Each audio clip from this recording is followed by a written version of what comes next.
Well, hello everyone, and welcome to Let's Talk Stroke. I am your host, Jerry Wald, and stroke survivor.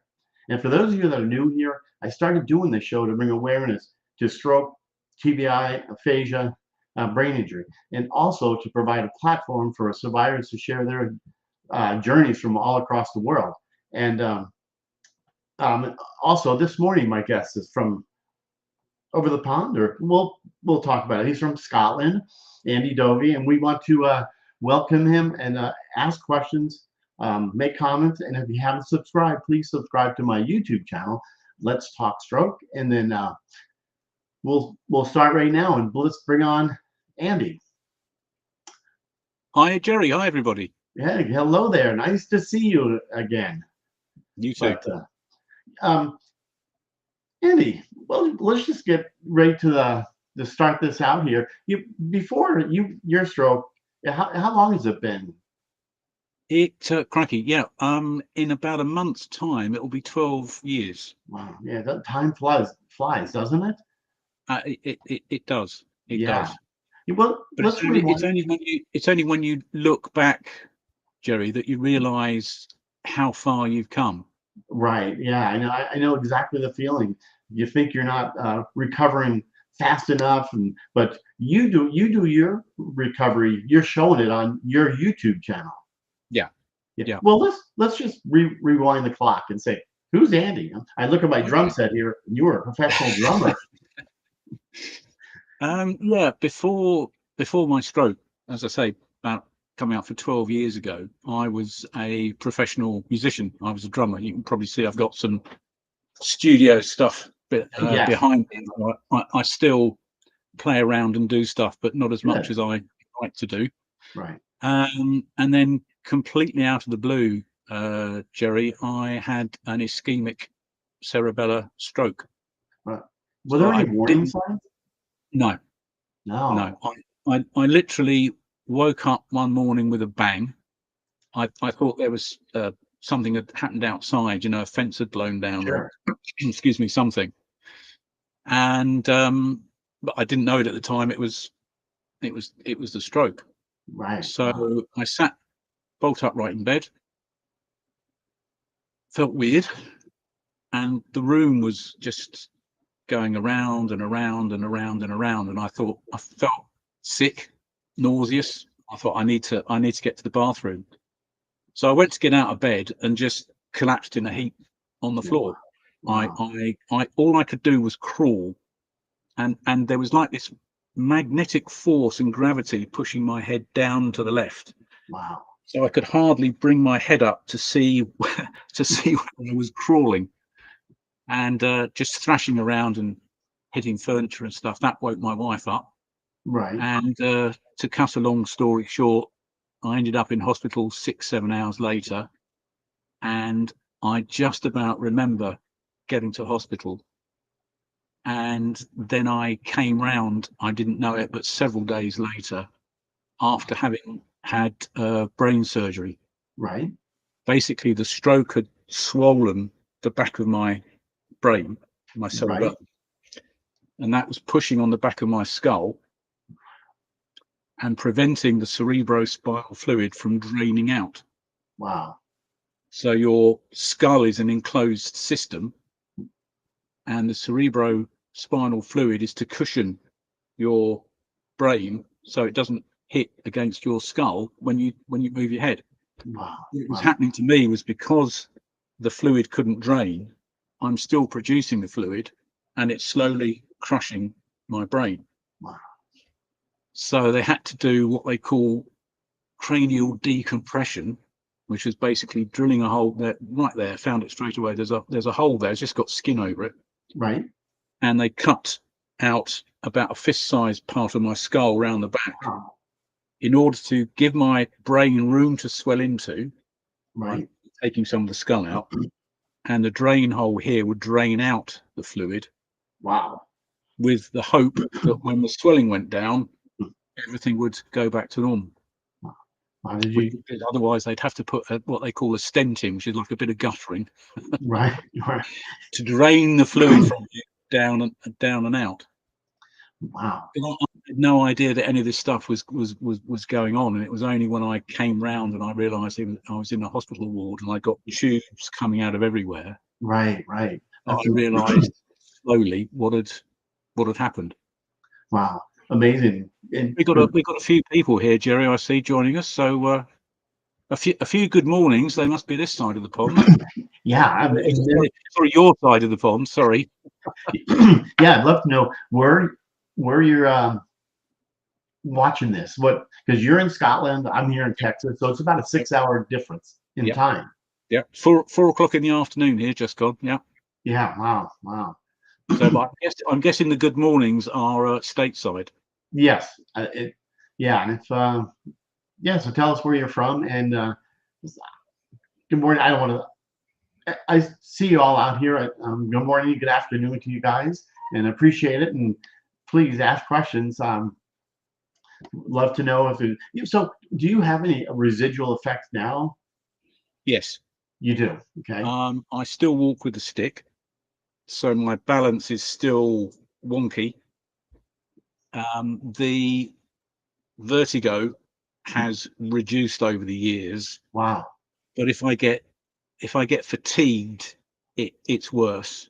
So if I get neuro fatigue, which I think is most people's nemesis when it comes to post-stroke issues, right. It makes the fatigue. It makes the fatigue makes the vertigo worse.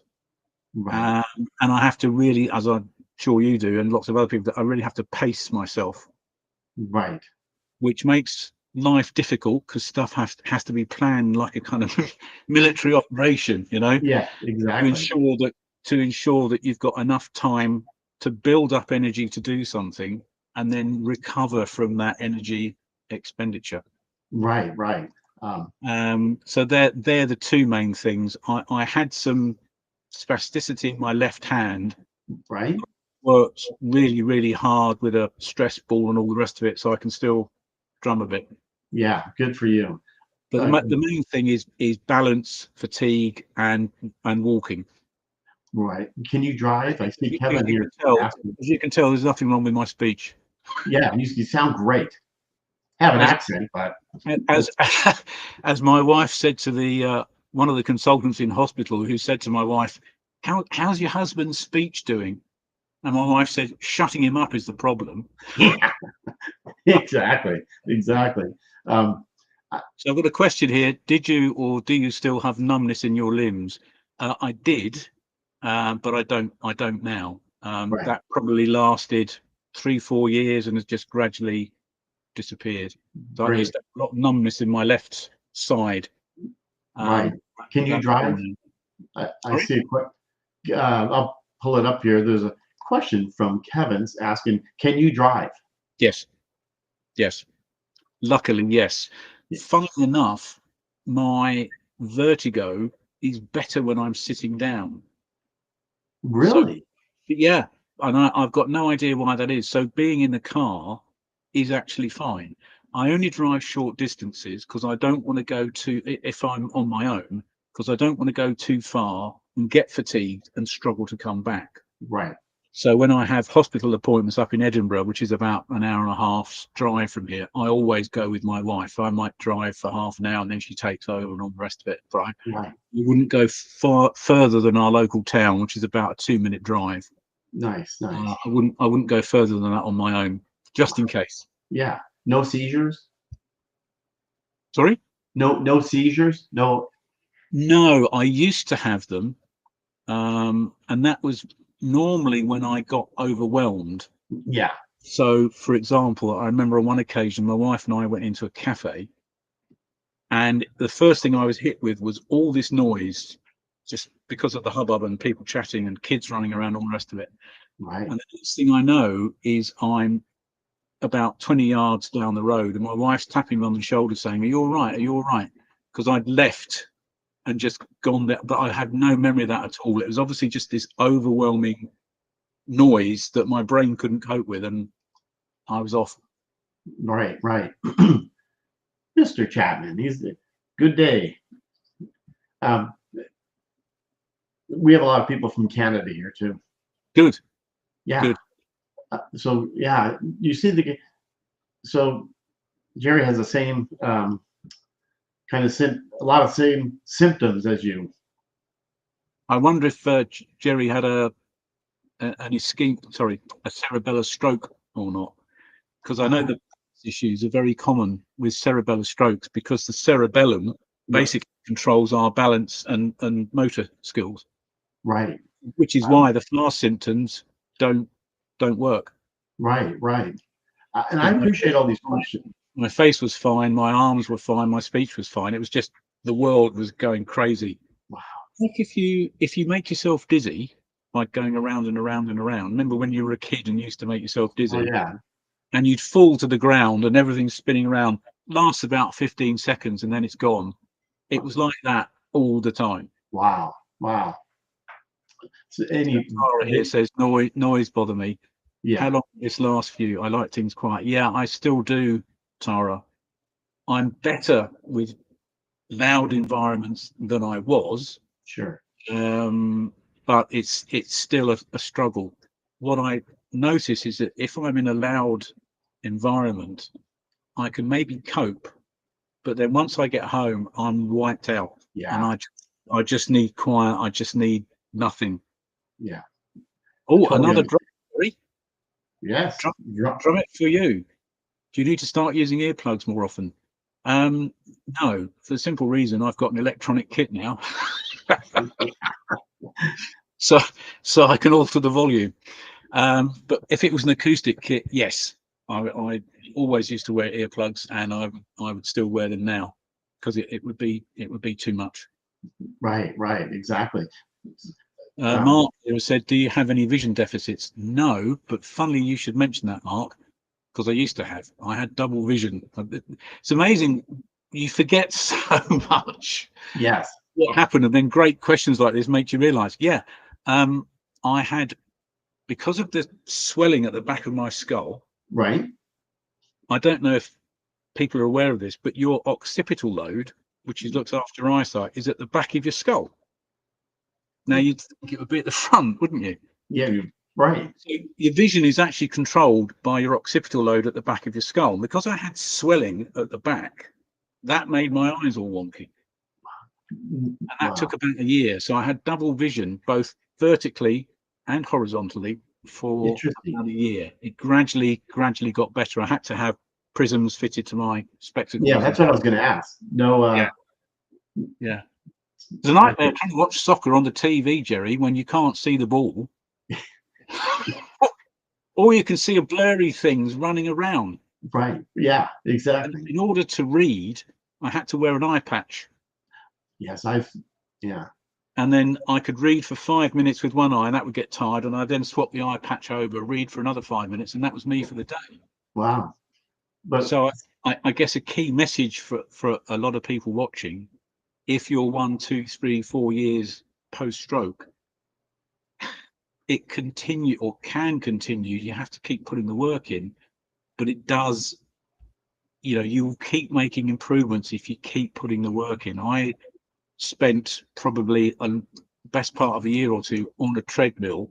I actually bought a treadmill in order to keep walking and keep walking and keep walking. I could only do maybe 2 minutes to start off with. Just when I picked my feet up, I just kind of shuffled. But if you don't put the work in, you won't get any better. Absolutely. Yeah. So are you still on a treadmill? Do you use that? No. I think we all have individual needs. Sure. I was 55 when my stroke happened. Oh, okay. Right. So I wasn't going to be running anywhere. The only sport I did was golf.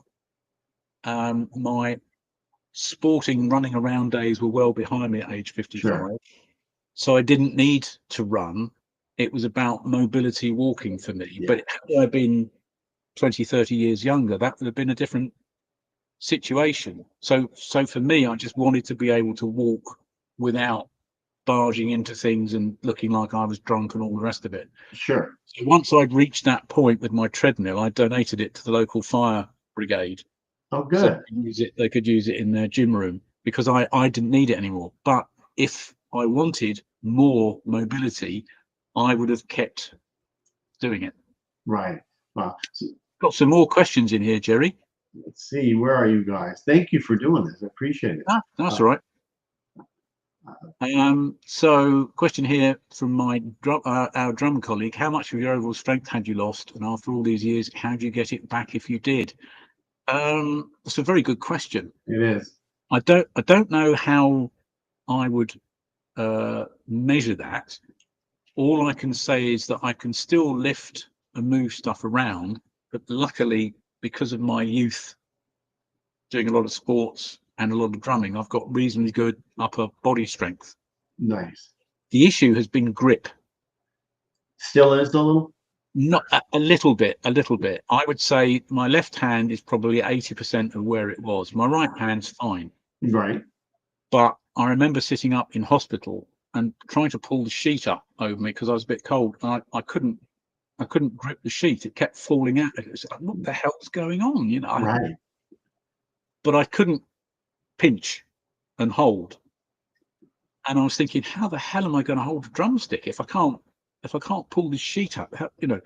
So again, a key thing for me was mobility in my left hand. So I had a stress ball, Yes. stress putty, and I'd sit there watching the TV, and I just have the stress ball in my hand, and what I'd do is I'd make movements with it. I'd roll it around in my right hand and watch my fingers, how they moved, and then I'd try and replicate it with my left hand. You can probably tell I haven't quite got I can't do that anywhere near as quickly with my left hand. And for me, that was important, but that might not be for somebody else, you know. Right. That was your business, your profession. Yeah. You know, do you have any issues with, I think we probably talked about it,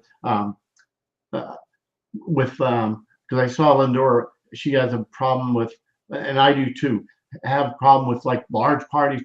And you mentioned like a lot of conversations going on. You can't focus on one.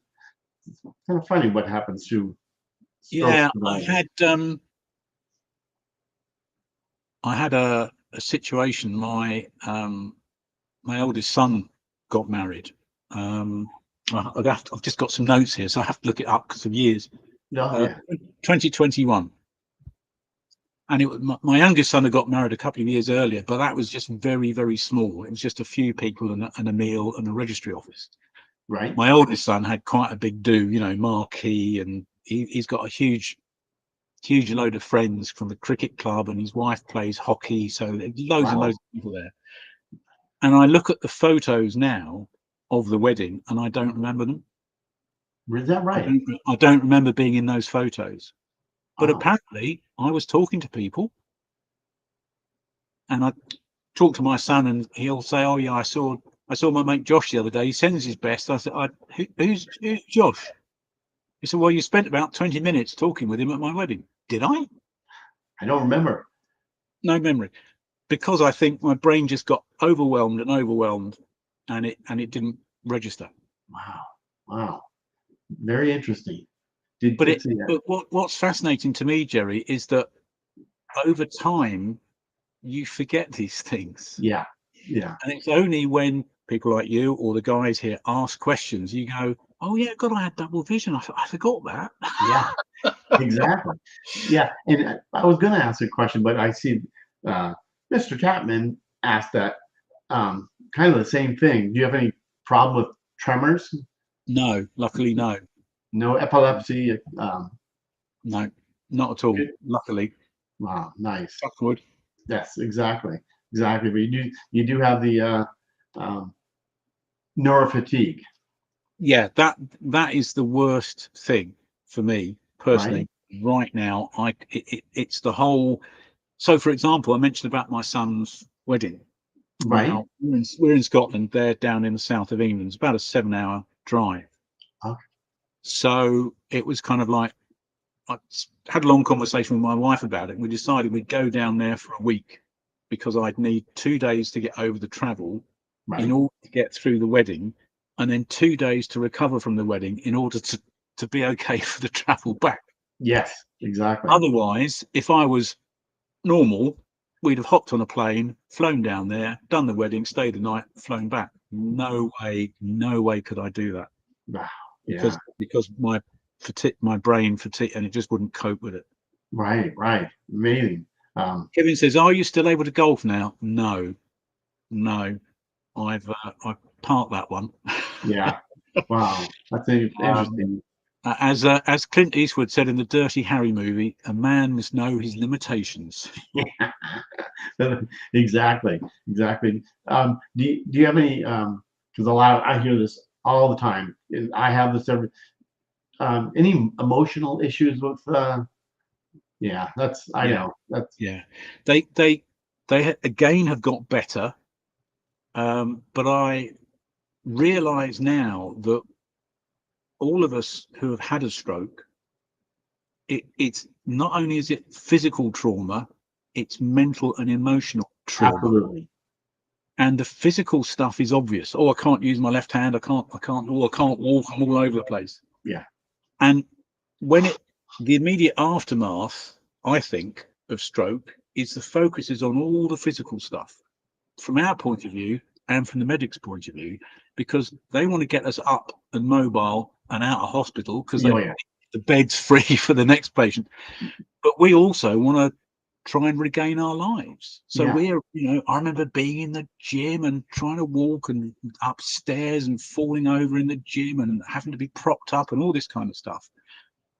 But the emotional, mental trauma takes a lot longer to work Yeah. its way through. Yeah. 12 years you're out. Yeah, absolutely, It's still. absolutely. So I luckily had I think it was about 16 sessions with a neuropsychologist who helped me, and I Sure. still now, 12 years later, realize there are things going on that he was aware of 11 years ago that I wasn't aware of. Right. And it's sometimes only little things that you think, oh, I got a bit stressed. Why did I get a bit stressed and anxious about that thing? Right. Whatever it Exactly. is. So in the early days, a letter could come through the post from, say, the bank. And because finance is really tricky and you lost your income and all that kind of stuff, it's like, oh Oh my yeah. God, the bank, the bank, the bank, the bank. And it was fine. It was just a statement or something. But But little still. things could trigger me that hadn't triggered me post-stroke, pre-stroke. Yeah.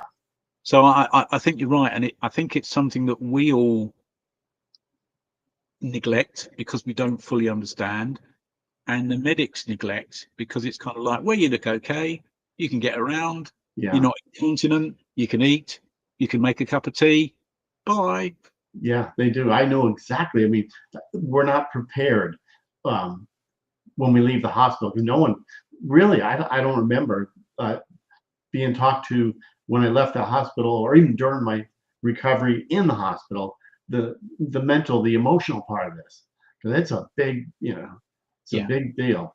yeah. But And I think for most of us, the hardest thing to get your head around is the fact that your life has changed, yeah. and it has changed forever. Because the chances of making a 100% recovery, when I talk about a 100% recovery, I'm talking about exactly how we were pre-stroke, physically, mentally, emotionally. Yeah. The chances of having everything back to normal the way we were pre-stroke is not impossible, Right. but it's probably unlikely. Yeah. So I've met people who have made a full physical recovery, but they will admit that they still have issues. Yeah. They cry unexpectedly. They lose their temper more than they did. They have anger that they can't get rid of, or whatever. Right. There's Right. there's a lingering something. Yeah. I hear that all 100% of the time is the emotional part of it. It's like I saw Stephen here saying it's not discussed enough, and You're Stephen exactly. you're absolutely right, and I think part of the issue is us blokes. Yeah. We're not good at the emotional stuff. We'd No. rather lift up the carpet, sweep it under there, Yeah. and drop the carpet, and just not go there. Right. And that's to our detriment. Right. It really is. And I think probably for some people have maybe got PTSD that is undiagnosed. Right. Oh You yeah, know, exactly. because it is a huge trauma. You have to reevaluate your whole life. And I must admit, Jerry, I'm a classic example because I remember sitting up in hospital bed. I've got tubes coming everywhere. I Yes. can't get out of bed to go to the bathroom. So if I need to go to the bathroom, I've got a catheter fitted, so that's fine.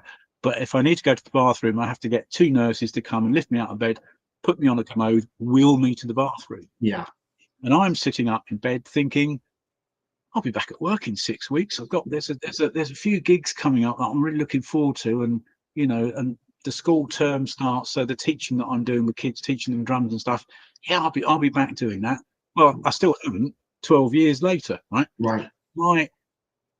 You can't take in the enormity of what's happened to you. Yeah. Exactly. I remember a physio saying to me, "Well, you've got to look at your recovery in 6 week chunks." Right. And I'm Yeah. thinking, 6 week chunks. I'll be back at work in 6 weeks. One chunk. I won't. What's this chunks plural thing? Well, Yeah. because you have no idea. I didn't know what a stroke was. You I didn't. thought it was some kind of mild heart attack thing. I didn't know it was a brain. No idea. No Yeah. idea. I thought it was an older person's, but I didn't know either. I was naive, thinking the same And thing. I think most of us are, because until it happens to you, why should you know about it? Right. Right. And you had, Yeah. and you had no symptoms. You just heard some. If anybody showed up late, you heard. You thought it was like, because I had the same thing where all of a Oh, sudden I heard I heard like a that hit me in because mine was hemorrhagic, and then I felt this like water. It felt like something rushing around my brain, and that's what it was. It was a bleed, and but I didn't know it was just a big pop. yeah, And I yeah. thought, you know, The only thing I've realised is interesting. Stephen says that makes sense now. That helps. Serena's saying, "Don't look under my carpets." They're a bit piled up, Serena, are they? uh, But yeah, the only thing that I realise now is that my blood is quite sticky.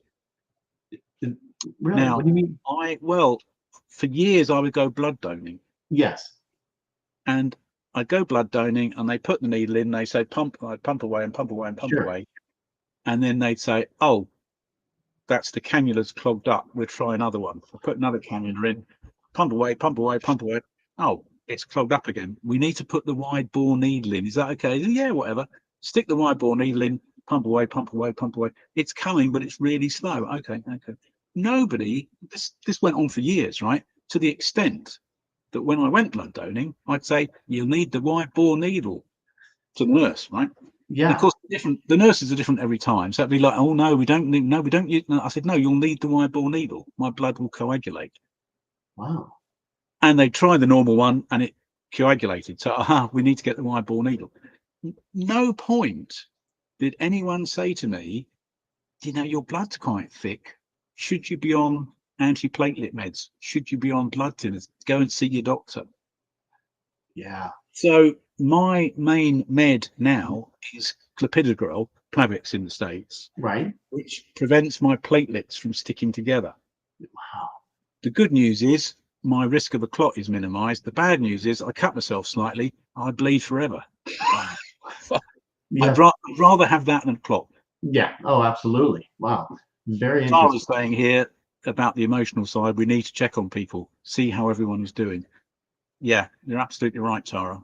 And unfortunately, I don't think there's a country in the world that gets that right, to the best of Right, my right, from stuff I yeah. read.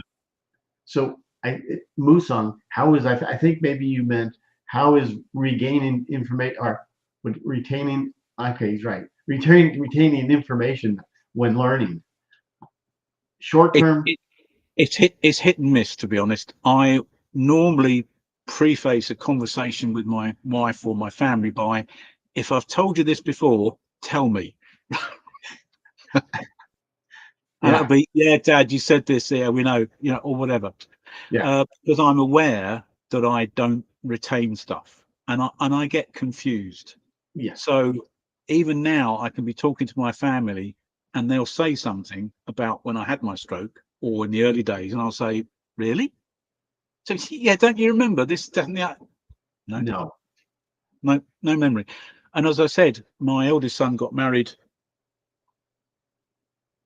2021, and I look at the photographs and I've got no memory of them at all. I can remember getting there to the venue. I can remember the service, Right. but after that, the entertainment, the photographs, no, it's a blank. Yeah. Yeah. So Short-term memory. the whole retention thing is difficult. Yeah.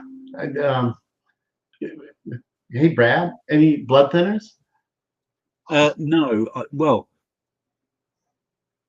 I'm on Plavix, as I said in the States, and And that's clopidogrel in really, the UK, and that's an anti-platelet med. Many people think it's a blood thinner. It's not. It's kind of doing the same thing. It's rather than thinning the blood, it's just preventing the platelets from sticking together. Kind of doing the same thing. yeah.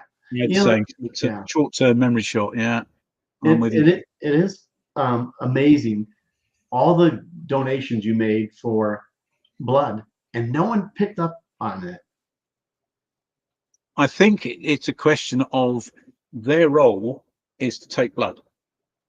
Right. The medical advice is a different function over here. So all they're interested in is taking blood, and maybe they don't know. I mean, I've spoken to medical professionals who About that? don't understand stroke, Right. Yeah. right? Which is a shock to me. And the common thing, as I'm sure it's happened on your show before, Jerry, is when people stroke survivors are told, well, you won't get any better after a year, you won't get any better after 2 years, which, excuse my British language, is a load of bollocks, right? Oh, Because we do. But of course, I haven't seen a stroke consultant for 11 years, right? Because you reach a point where they go, bye, and that. Right? So how do they know yeah. how I'm doing or how you're doing 10, 15 years later? They've got no idea. Yeah.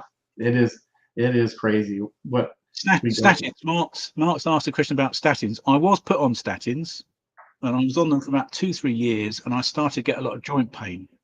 So I spoke to my Exactly. doctor, who said, "Do you want to continue poisoning yourself?" Wow.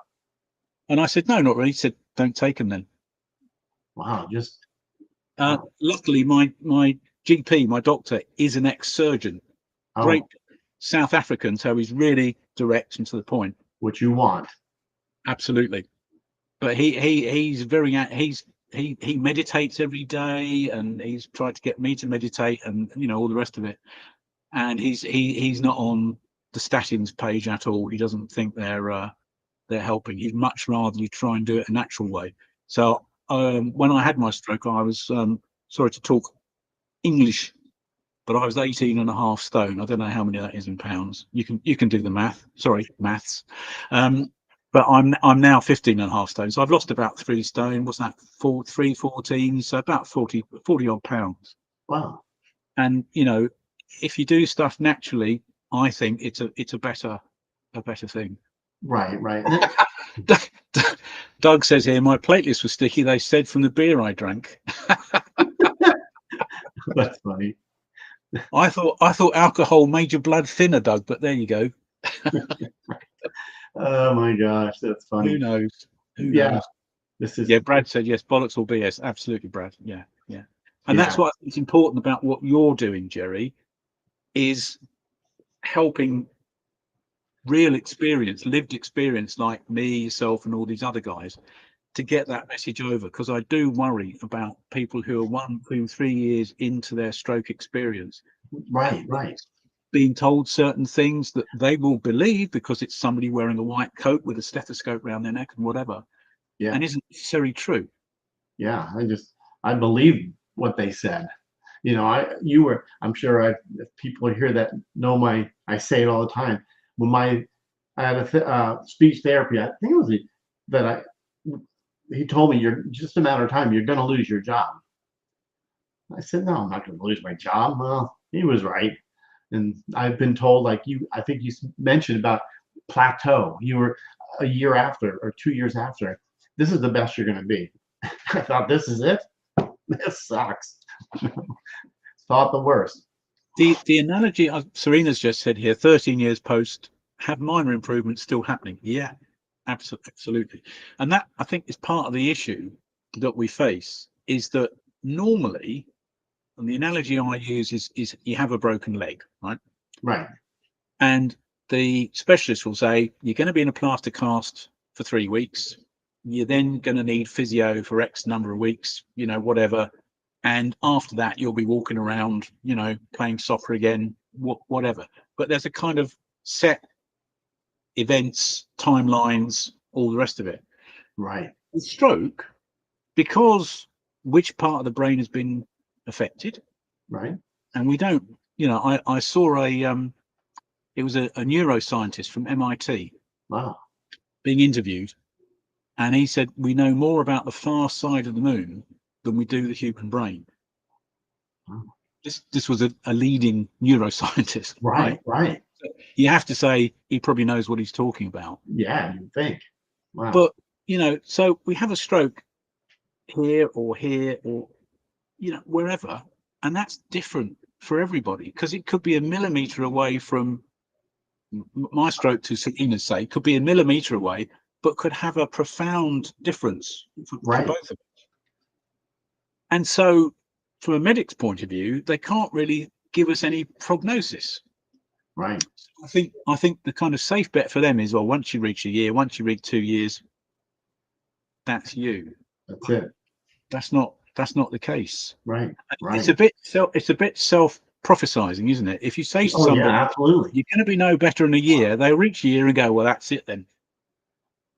Whereas if you say to somebody, you keep working at it, and you don't know where you'll be in 5 years or 10 years or 15 years or whatever, then they will keep trying. Right. But if you put a self-fulfilling prophecy in the way, it's 2 years, mate, and that's it. You reach 2 years and you go, oh, well, that's me then. How long were you in the hospital? 3 weeks. Okay. 3 weeks. Which was very depressing. And I actually, well, I think I'm the only man, Jerry, who's ever gone on strike in hospital. Is that right? Well, what happened was my first session in the gym with the physio, which I later renamed the gym the Room of Abject Despair, right? Because I went in there and there's a physio and 2 nurses, and the physio's got a clipboard. She says, right, she said, you need to score 50 points on our tests here in order to go home. Okay. So the first test was stand on one leg for 30 seconds. It's like, I couldn't do that before my bloody stroke. How that, and the room's doing this. So how the hell am I going to start? So I couldn't do that. No points. We'll put a step in front of you, and what we want you to do is put your right foot on the step, and then your right foot down, and then your left foot on the step, and then your left foot down, and see again how many steps you can do in a minute. So I've got a nurse on either side of me, because I'm kind of going over to the left all the time, and I'm leaning on this nurse a bit, and I put my right foot up onto the step and bring it down. Brilliant. I go to move my left foot up, I can't move it. It's like it's super glued to the floor. Right. All I could do was move my heel up slightly. That was it. And the harder I tried, nothing happened. Nothing. 0 points. And so it continued. The only thing I could do was the parallel bars. Yes. Because I had good upper body strength, I could sort of shuffle along. I couldn't lift my feet up, so I was shuffling, turn around, shuffle back. So I think my first session, I got about 12 points, right? Off you go. That's your session done. Now I'm thinking, okay, they want me to stand on one leg, for 30 seconds, and then stand on the other leg for 30 seconds, and then they want me to stand still with my eyes closed. So the minute I closed my eyes, I just and the nurse caught me. So every time I'd go into this bloody gym, as I say, I renamed it the Room of Abject Despair. Because I just got more and more demotivated. Yeah. I couldn't see how the hell I was going to get 50 And- points in order right. to go home. And the truth of the matter is, Jerry, if I did those tests now, I wouldn't get 50 points, right? Right. Yeah. 12 bloody years later. So anyway, so that's the physio. The occupational therapist would come to me and say, do you want to come and make a cup of tea? This is So we'd shuffle into the little kitchen area that they had, and she'd say, make yourself a cup of tea. And I noticed that the kettle wasn't plugged in to the socket. So I right. plugged the kettle in, turned the socket on. Well done. Oh, I'm not a bloody idiot. You know. So remove the kettle under the tap, fill the kettle up. Well done. Turn the kettle on, boil the water, tea bag in the cup. Oh, well done. You made a cup of tea. And I'm thinking, how the hell is this going to help me drive? yeah, exactly. Bloody living, right? I can't, you know. So it got round to about 3 or 4 days later, I'm having all these gym sessions going nowhere. And the occupational therapist comes round to me and says, shall we bake a cake? Wow, that's You're having a laugh. How the hell is baking a cake going to do me any bloody good? Right. yes, I'm with you.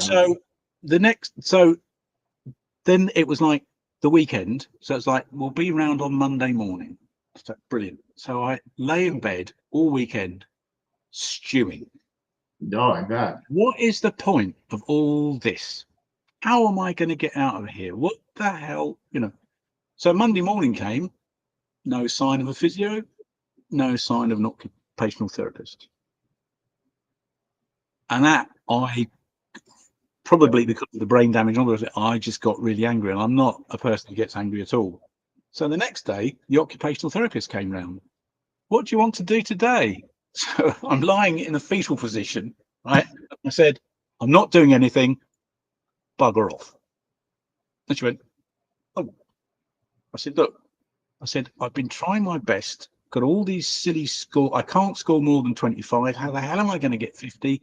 It's a cerebellar stroke. It's balance issues. So how the hell am I going to stand on one leg and tick the box? And, Yeah, you know. absolutely. And then bless her, she said, is it me? You're up. I said, no.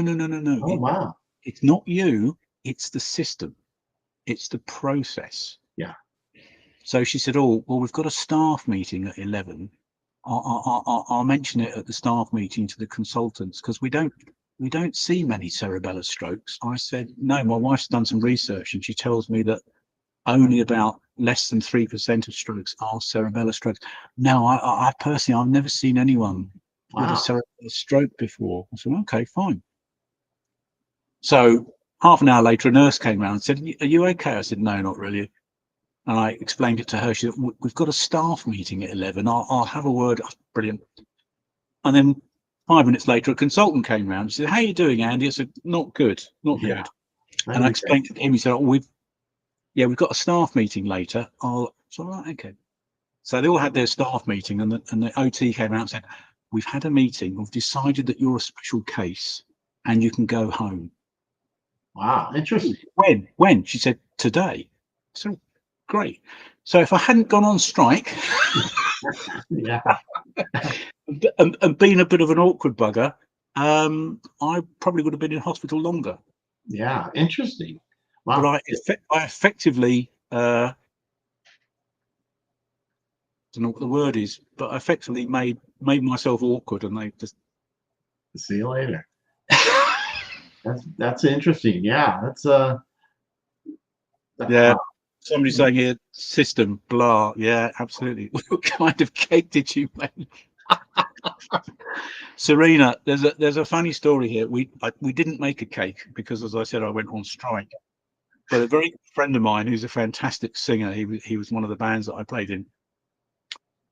I told this story to, and or it might have been my wife. I told his wife. I can't remember. But he came round to see me after I'd been discharged from hospital.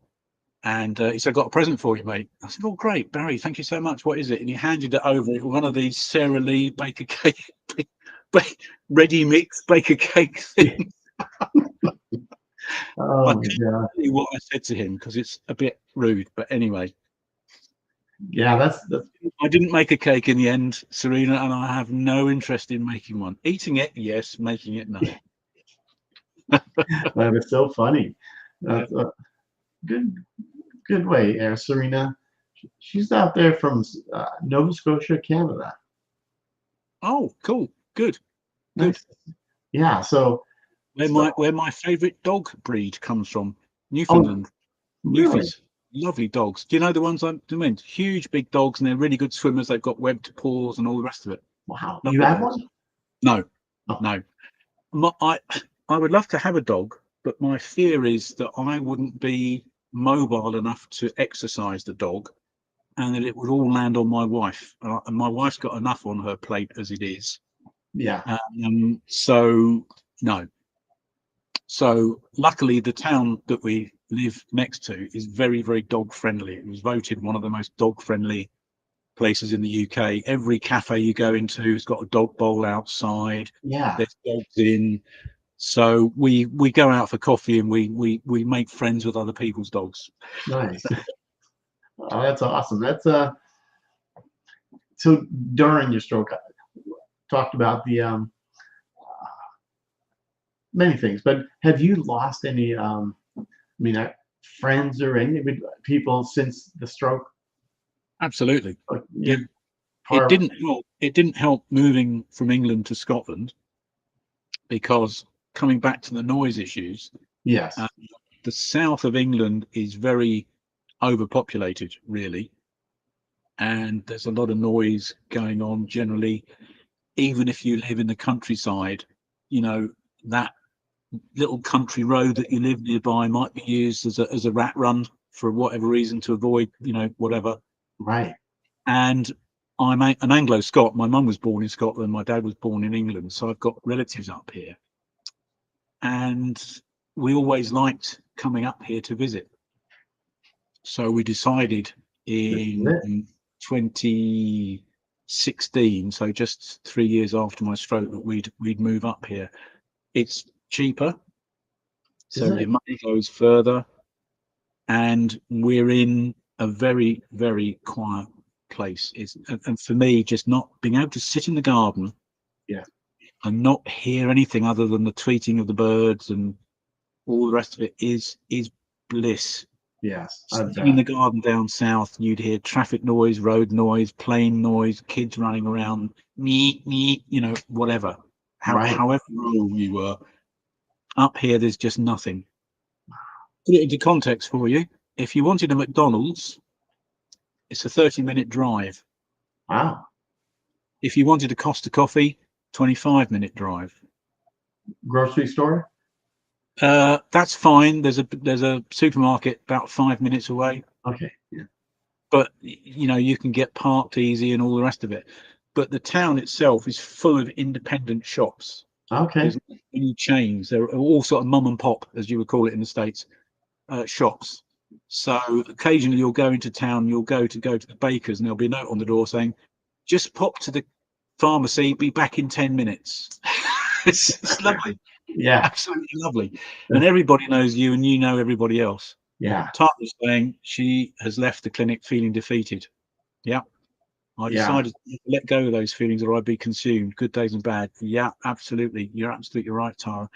I sometimes think, and this may be unfair, but I sometimes think that once we've reached a certain point, we're better off on our own than actually any medical stuff. Right. Just coming back to what I said earlier about we all have individual needs, right? And I think what the medics do is they treat everybody the same. Yeah. So my experience with balance issues, they're expecting me to be able to balance and stand on one leg, and it's like you're having a laugh. Like, no way, I couldn't do it now. Whereas when you're on your own and you can work out what's best for you, what do you need? Oh, I need to get some mobility of my left hand so I can do that silly putty or whatever. Sure. That's how I feel. That might not be the case for everybody, but I made more progress out of hospital than I did when I was in hospital. Right. Right. But that's not the same for everybody.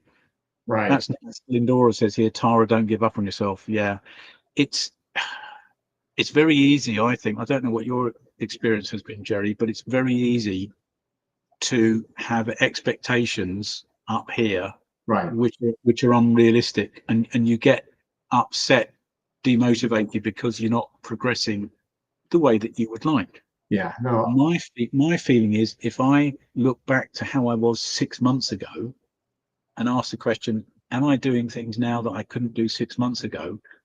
That's great.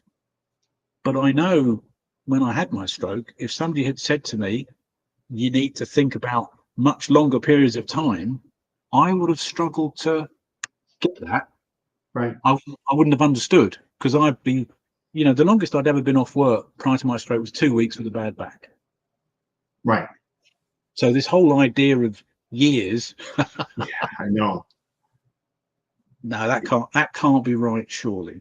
Yeah. But it is. And I think because our progress is not linear, Yeah. it's very easy to make a bit of progress over, say, a year, and then to have a bit of a downward spiral where you're not continuing to make that same progress and Right. think, I've gone backwards or I've plateaued. Yes. Do you think? Because I tried to get a job after my stroke, and do you think we were discriminated? Because now I see the box, everything. Have you? Do you have any disability? Yeah.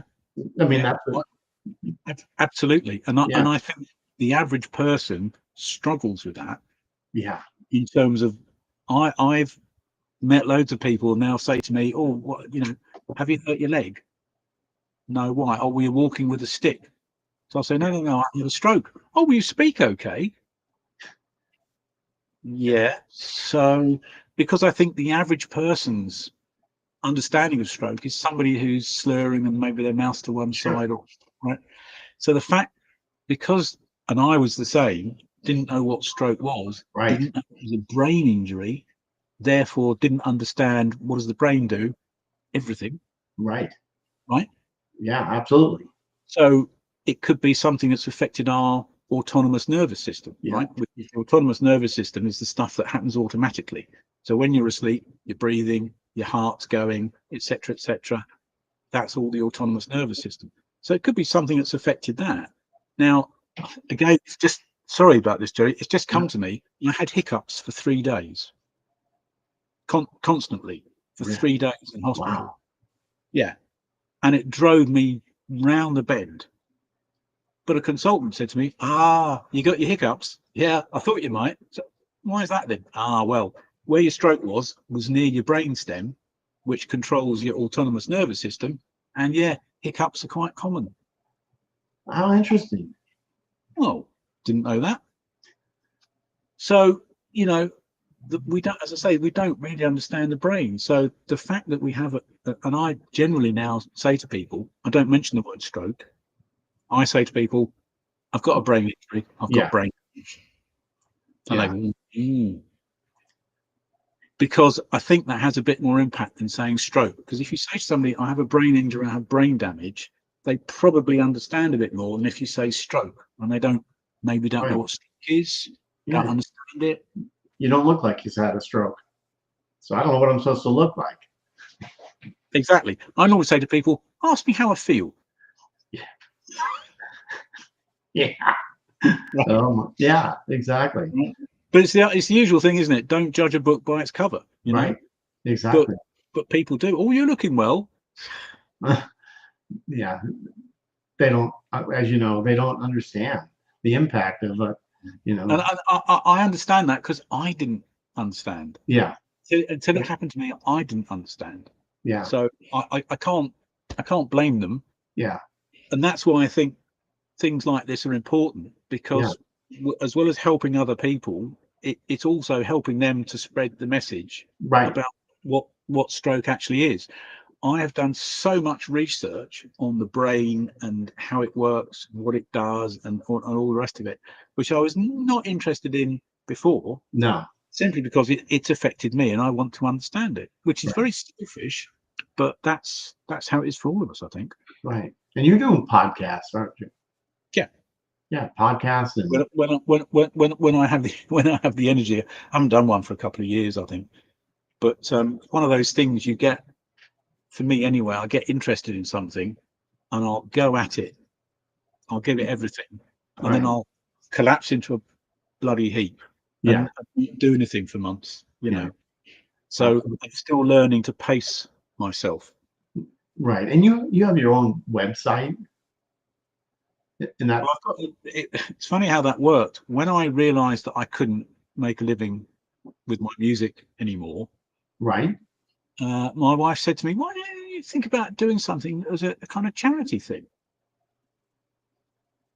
I thought, like what? Well, she said, you've always been good at writing. You could do blogs. You could Right. try and raise money for charity. You could maybe write some music for charity, etc., etc. I was like, yeah, I suppose I could, Yeah. because I Interesting. got all the gear. I used to record bands, record myself playing drums, and do backing tracks and all kinds of stuff. So I thought, you'll give that a go.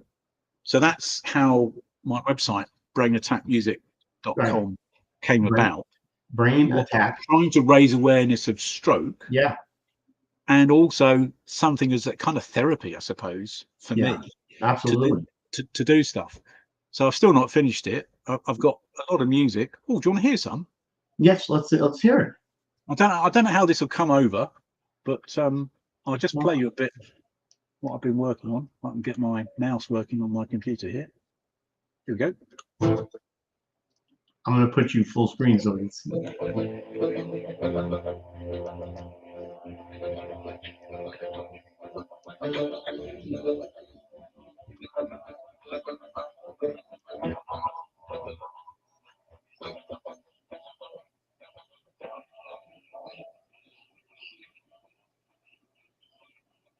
It's a little low.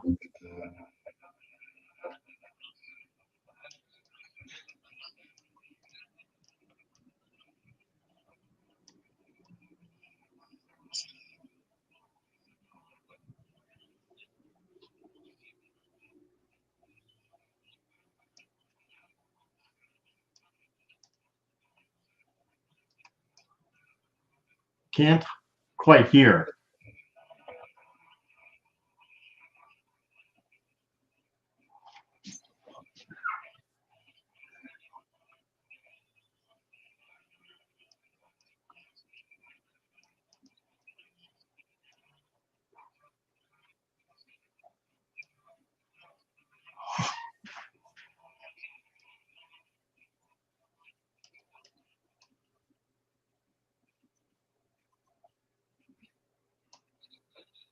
That's a world first. That. Yeah. I don't know if you could hear that. Okay, it's just blasting out on speakers here. Oh, was it okay? Yeah. It was a little low here, but Oh, is it okay? It's yeah. probably a good thing. Look, quite the equipment you have there. Stephen said, "Crank it up." It was this end, mate. I assure you. If Um, anybody wants to hear anything, if you go to www.brainattackmusic.com, there's some demos up there, along with blogs and links to YouTube channel and podcasts and stuff. yeah. Click the link up. Yeah, exactly. If I already put it in the promo of this, I put your brain attack, your website, so that's where they go and can see all your stuff. Yeah. So Serena said, we can't hear you, Andy. Yeah, sorry about that. It's probably, I suggest, it was quite loud here, but the way that microphones work on laptops is they kind of compress the sound and condense the sound. So Right. sorry about that. Anyway, Oh, but so yeah, that's a little kind of hobby therapy yeah, kind of thing. that's great that you do that. As you know yourself, Jerry, you kind of do what you're capable of doing. And I suspect for you, if you were to try and do this show every day, it would probably be too much, I suspect. Oh, definitely. Yeah, just not just, but 2 days a week. Tuesday and Thursdays here. But yeah, no, I love it. But Yeah, yeah, it's good to see people from all over the world. But yeah. so And I think another, I suppose, point to make, because how we're doing on time. All right, but you could make the point. Yeah, it's just oh yeah. we're just about an hour. Okay, yeah, blimey, gone quick. Another point to make, I think, briefly, is that we have to remember when we're in the early stages of our recovery, that life is still going on. Yeah, yeah. And I look back at my first 2 years and I was obsessed with my stroke recovery, Absolutely. making improvements. Nothing else. I probably didn't talk about anything else. I probably didn't think about anything else. And it's only later when stuff happens, like one of my sons got married, my other son got married, became a granddad. My eldest son got pregnant with twins. They lost their twins. Ups and downs of life. And just to share something with everybody, I know you know this, Jerry, but my stepson was murdered at the beginning of the year. So we have to be aware that life goes on, and it's important to put the work in and all the rest of it, but we still have to enjoy ourselves as best we can, right? And live our life. Because I look upon it that my wife was told to prepare herself 12 years ago because they didn't think I was going to make it. So the fact I'm still here 12 years later and I witnessed all these things, some good, some not good, is a huge benefit. Yeah. And my message to everybody is just think outside your recovery and do stuff, treat yourself, do stuff, go places, even if it's just somewhere for a cup of coffee, just do stuff. Yeah, exactly. So that's what I was gonna say. What would you tell, I always say the newbies, but any stroke survivor, 12 years out, 15, I saw, 17, 20 something year out. What would you tell them? I think it's just keep going. Yeah. That's easy to say. Right. Easy to say when you feel like crap, right, and you've just got no motivation and all your energy's gone. It's hard to stay positive. But I think most people, in my experience, are hard on themselves. Too hard on themselves. They expect too much, and I think that's only normal in the early days to try and go back to how we were. Right. And making that adjustment takes time. I know it took me years to adjust to who I am now, what I can do and what I can't do, and then live within those parameters, those limitations. Right. It takes time, but I think you just have to accept I'm not the way that I was. I might not get back to the way that I was, but I'm still bloody here. Yeah. And I can still do stuff. That might be limited, but I can still do stuff. So let's find the things that I can do and maximize those. That would be the message. Well done. That was great. Andy, thank you so much for being here. I know it's pleasure to be here, and thank everybody for all their comments. I know we haven't necessarily addressed them all. And Faisal says prayers. Thank you, Faisal. I appreciate that. Thank you. Yeah, I appreciate all the comments and the questions. Awesome. And again, I appreciate you being here again, Andy. It's been a while. So yeah. But, well, undoubtedly it'll be a while again, Jerry. But maybe in a couple of years' time I'll come back and annoy you again. Oh no, you have to do it a lot sooner than that. Okay. You have a lot of great things to offer everybody. A lot of amazing tips that'll help people. That's true. It's all about raising awareness. So thank you very much, and I hope it doesn't get too hot for you in Texas over the next few days. It is kind of crazy out here, as you know. Can't really rely on I don't want to say the weather folks, but the fact of the matter is climate has always changed. Yes. Whether it's now because of human intervention or not, who knows? Exactly. Who knows? Exactly. Well, until next time, we will be chatting again. Good. Take care, Jerry. Lovely to talk to you. And thank you, everybody, for your comments.